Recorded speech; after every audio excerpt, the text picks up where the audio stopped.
اعوذ باللہ من الشیطان الرجیم بسم اللہ الرحمن الرحیم اللہم صلی علی محمد و آل محمد۔ سب کو رمضان مبارک ہو، سب کو پاکستان مبارک ہو، سب کو جیت عمران خان کی مبارک ہو۔ میں آپ سب سے ملتمس ہوں، پوری قوم کو، محب وطن پاکستانیوں کو، خوددار پاکستانیوں کو، غیور پاکستانیوں کو مبارکباد پیش کرتا ہوں کہ آج کے دن یعنی کہ یکم رمضان کو پورے پاکستانیوں کو جیت ہو گئی۔ غدار وطن جو لوگ تھے، جو بکے ہوئے تھے، جو ڈرے ہوئے تھے، جو بھٹکے ہوئے تھے، ان سب کو شکست ہوئی ہے۔ آرٹیکل 5 کے تحت لائلٹی ٹو سٹیٹ کے حوالے سے ان کو یہ شکست ہوئی ہے۔ انشاءاللہ تعالی ان کو اللہ کی ذات بھی نیست و نابود کرے گی، جس نے یہ جس نے اس پاکستانی سٹیٹ کے ساتھ غداری کی ہے۔ ان کا ریٹ لگتا رہا ہے، چند کروڑوں کے عوض یہ بکتے رہے ہیں، چند ٹکوں کے عوض یہ بکتے رہے ہیں، چند ٹکٹوں کے عوض یہ بکتے رہے ہیں۔ تو انشاءاللہ تعالی ان کو اللہ کی ذات نیست و نابود کرے گی اس دن کے صدقے، اس پہلی رمضان کے صدقے۔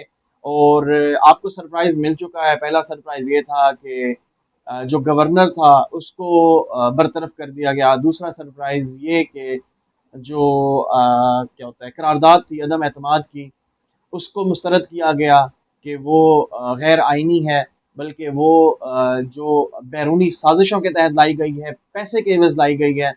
اور تیسرا یہ کہ ہمارے پیارے وزیر اعظم جو دلوں کے وزیر اعظم ہیں، جو شہنشاہ ہیں، انشاءاللہ تعالی اگلی دفعہ بھی 2023 تو اب کہہ نہیں سکتے، اب 2022 سے 2027 تک بھی انشاءاللہ تعالی اپنی سیٹ پہ رہیں گے، اچھے طریقے سے رہیں گے۔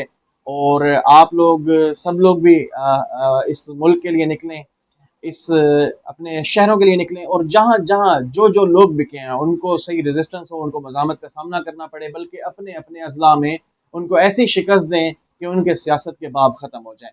بہت شکریہ۔